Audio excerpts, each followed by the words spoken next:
ಪಾಲಿಕೆಗಳ ತಿದ್ದುಪಡಿ ವಿಧೇಯಕವನ್ನು ಪರ್ಯಾಲೋಚಿಸಬೇಕೆಂದು ಸೂಚಿಸುತ್ತಿದ್ದೇನೆ. ಕರ್ನಾಟಕ ನಗರ ಪಾಲಿಕೆಗಳ ತಿದ್ದುಪಡಿ ವಿಧೇಯಕ 2026 ಪರ್ಯಾಲೋಚಿಸಬೇಕೆಂಬ ಪ್ರಸ್ತಾವವನ್ನು ಮಂಡಿಸಲಾಯಿತು. ಮಾನ್ಯ ಮಂತ್ರಿಗಳು ಏನು ಹೇಳಬೇಕಂತ ಹೇಳಿ. ಮಾನ್ಯ ಸಭಾಪತಿಗಳೇ, ಮಾನ್ಯ ಪೌರಾಡಳಿತ ಸಚಿವರು ಏನೋ ಒಂದು ಬಿಲ್ ತಂದಿದ್ದಾರೆ.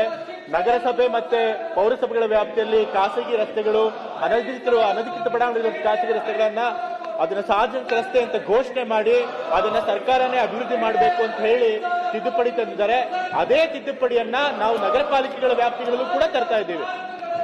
ನಗರಸಭೆ ಮತ್ತೆ ಪುರಸಭೆಗಳು ಏನ್ ಬಿಲ್ ತಂದ್ರು ಅದನ್ನೇ ನಾವು ನಗರ ಪಾಲಿಕೆಗಳಿಗೂ ಕೂಡ ಅಪ್ಲೈ ಮಾಡೋದಕ್ಕೆ ಆ ಬಿಲ್ನ ತರ್ತಾ ಇದ್ದೀವಿ. ಸಭಾಪತಿಗಳು ಯಾರು ಮಾತಾಡ್ತೀರಾ? ಮಾತಾಡಿ. ಮಾನ್ಯ ಸಭಾಪತಿಗಳೇ, ಈಗ ನಾನು ವಾಸವಾಗಿರುವಂತಹ ಪ್ರದೇಶಗಳ ನಗರ ಪಾಲಿಕೆ. ಈಗ ನಗರ ಪಾಲಿಕೆಗಳಲ್ಲಿ ಯಾವಾಗಲೂ ಸೈಟ್ ಇದು ಮಾಡಬೇಕಾಗಿದ್ರೆ, ಯಾವುದೇ ಬಡಾವಣೆಗಳು ಮಾಡಬೇಕಾಗಿದ್ರೆ ಅವರು ಮೂಡಾದಿಂದ ಪರ್ಮಿಷನ್ ತಗೊಳ್ಬೇಕು.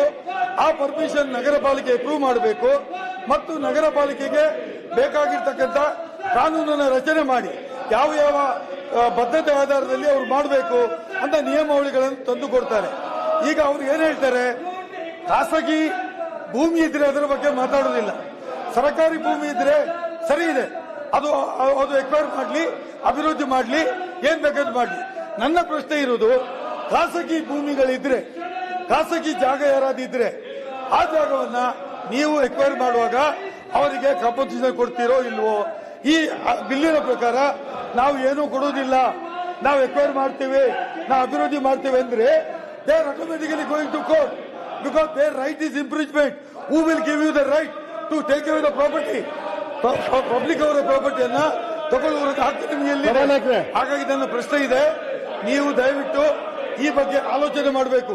ಮಾಡಿದ್ರೆ ನೀವು ಮಾಡಿದ್ರೆ ಅಥವಾ ನೀವು ಏನ್ ಕೊಡ್ತೀರಿ, ಖಾಸಗಿ ಪ್ರಾಪರ್ಟಿಯನ್ನ ನೀವು ಎಕ್ವೈರ್ ಮಾಡುವುದಾದ್ರೆ ಆ ಪ್ರಾಪರ್ಟಿಗೆ ಹಿಂದೆ FIR ಕೊಡ್ತಾ ಇತ್ತು, ಆ ಪ್ರಾಪರ್ಟಿಗೆ ಸರಿಸಮಾನವಾದ ರೈಟ್ ಅನ್ನು ಕೊಟ್ಟು ಬೇರೆ ಪ್ರಾಪರ್ಟಿಯಲ್ಲಿ ಅವ್ರನ್ನ ಅಳವಡಿಸಿಕೊಳ್ಳಬಹುದಿತ್ತು. ಹಾಗಾಗಿ ಇದರಿಂದ ಅಭಿವೃದ್ಧಿ ಕುಂಠಿತ ಆಗ್ತದೆ. ಮಾತ್ರವಲ್ಲ, ಇದರಿಂದ ಯಾವುದೇ ಅಭಿವೃದ್ಧಿ ಮುಂದಕ್ಕೆ ಹೋಗುವುದಿಲ್ಲ ಅಂತ ಹೇಳುವುದು ನನ್ನ ಭಾವನೆ. ಇದು ಕೋರ್ಟ್ ಅಲ್ಲಿ ನಿಲ್ಲುವುದಿಲ್ಲ ಅಂತ ಹೇಳುವುದು ಕೂಡ ನನ್ನ ಅಭಿಪ್ರಾಯ ತಿಳಿಸಲಿಕ್ಕೆ ಬಯಸ್ತಾ ಇದೆ. ಇನ್ಯಾರು ಮಾತಾಡೋದಿದ್ದೀರಾ? ಒಂದು ನಿಮಿಷ ರೀ. ವಿರೋಧ ಪಕ್ಷದಲ್ಲಿ ಯಾರೋ ಮಾತಾಡೋದಿದ್ದೀರಾ ಬಿಲ್ ಮೇಲೆ? ಓಕೆ, ಬಲ್ಕೀಸ್ ಬಾನು. ಸನ್ಮಾನ್ಯ ಸಭಾಪತಿ, ಅವಕಾಶಕ್ಕಾಗಿ ಧನ್ಯವಾದಗಳು. ಕರ್ನಾಟಕ ನಗರ ಪಾಲಿಕೆ ಅಧಿನಿಯಮ 26, ಕರ್ನಾಟಕ ಅಧಿನಿಯಮ 14 ಮತ್ತಷ್ಟು ತಿದ್ದುಪಡಿ ಮಾಡಲು ಮಂಡಿಸಿದ ವಿಧೇಯಕವನ್ನು ಸಂಪೂರ್ಣವಾಗಿ ಸ್ವಾಗತವನ್ನು ಮಾಡುತ್ತೇನೆ. ಸನ್ಮಾನ್ಯ ಸಭಾಪತಿಯವರೇ, ಇದು ಒಂದು ಸಾರ್ವಜನಿಕ ಹಿತದೃಷ್ಟಿಯಿಂದ ತಗೊಂಡಿರ್ತಕ್ಕಂಥ ಬಿಲ್. ಇದು ಸಾರ್ವಜನಿಕರ ಹಲವಾರು ಪ್ರಶ್ನೆಗಳನ್ನು ಉಂಟಾಗ್ತಿತ್ತು, ಹಲವಾರು ಘರ್ಷಣೆಗಳಾಗ್ತಾ ಇತ್ತು. ಈ ಬಿಲ್ ಇಲ್ದಲೆ ಕಾರಣ ಬಹಳಷ್ಟು ಖಾಸಗಿ ಲೇಔಟ್ ಅವರೆಲ್ಲ ಮಾಡಾದ್ಮೇಲೆ ಅದನ್ನು ಸರೆಂಡರ್ ಮಾಡಿದ್ರು ಕೂಡ ಕೆಲವೊಮ್ಮೆ ಬೇರೆಯವರು ಕೂಡ ಇನ್ನೂ ಆಗಿಲ್ಲ ಅಂತ ಅಲ್ಲೇ ನಿಲ್ಲಿಸ್ಬಿಡ್ತಾ ಇದ್ರು. ಅದನ್ನ ನನಗೆ ಸೇರಿದ್ದು ಅಂತ ಹೇಳ್ಬಿಡಿ ತಾವೇ ಘೋಷಣೆ ಮಾಡ್ಕೊಳ್ತಾ ಇದ್ರು. ಈ ಬಿಲ್ಲಿಂದ ಸಾರ್ವಜನಿಕ ಕಲಹಗಳು ಏನಾಗ್ತಿದೆ ಅದಕ್ಕೆ ಕಡಿವಾಣ ಹಾಕಕ್ಕೂ ಕೂಡ ಒಂದಾಗಿದೆ. ಸಾರ್ವಜನಿಕ ಹಿತದೃಷ್ಟಿಯಿಂದ ಇದು ಸಂಪೂರ್ಣವಾಗಿ ಸಾರ್ವಜನಿಕ ಹಿತದೃಷ್ಟಿಯಿಂದನೇ ಇರೋದ್ರಿಂದ ಈ ಬಿಲ್ ಅನ್ನ ನಾನು ಸ್ವಾಗತವನ್ನು ಮಾಡ್ತೀನಿ. ಮಂತ್ರಿಗಳು, ಮಾನ್ಯ ಸಭಾಪತಿಗಳೇ, ಶಾಸಕರಾದಂತಹ ಐವನ್ ಡಿಸೋಜ ಅವರವರು ಪೌರಾಡಳಿತ ಸಚಿವರು ಬಿಲ್ನ ಮಂಡಿಸಿದಾಗ್ಲೂ ಕೂಡ ಇದೇ ಪ್ರಶ್ನೆ ಕೇಳಿದ್ರು. ಆಗ್ಲೂ ಕೂಡ ಪೌರಾಡಳಿತ ಸಚಿವರು ನಾನು ಇಬ್ರು ಉತ್ತರ ಕೊಟ್ಟಿದ್ದೀವಿ, ಮತ್ತದೇ ಪ್ರಶ್ನೆನ ಕೇಳಿದ್ದಾರೆ. ಈ ಪ್ರಶ್ನೆ ಯಾವಾಗ ಉದ್ಭವಿಸುತ್ತೆ ಅಂತಂದ್ರೆ ಸಭಾಪತಿಗಳೇ, ಇವಾಗ ಅಧಿಕೃತವಾಗಿ ಬಡಾವಣೆಗಳು ರೂಪುಗೊಂಡಿದ್ರೆ ಆಟೋಮೆಟಿಕ್ ಆಗಿ ಸೈಟ್ಗಳ ಮುಂದೆ ಇರುವಂತ ರಸ್ತೆಗಳು ಅದು ಸರ್ಕಾರಕ್ಕೆ ಬರುತ್ತೆ, ಅದರ ನಿರ್ವಹಣೆ ಮತ್ತೆ ಅದನ್ನ ಎಲ್ಲರೂ ಸಾರ್ವಜನಿಕರು ಉಪಯೋಗ ಕೊಡೋದಕ್ಕೆ. ಯಾವಾಗ ಅನಧಿಕೃತ ಬಡಾವಣೆಗಳಾಗುತ್ತೆ ಆಗ ಆ ರಸ್ತೆಗಳ ಓನರ್ಶಿಪ್, ಮಾಲೀಕತ್ವ ಖಾಸಗಿ ವ್ಯಕ್ತಿಗಳ ಹತ್ರ ಇರುತ್ತೆ. ಆಗ ನಾವು ಆ ರಸ್ತೆಗಳನ್ನ ನಾವು ಅಭಿವೃದ್ಧಿ ಮಾಡೋದಕ್ಕೆ ಆಗೋದಿಲ್ಲ. ಇದರಿಂದ ಸಾರ್ವಜನಿಕ ಬಹಳ ತೊಂದರೆ ಆಗುತ್ತೆ.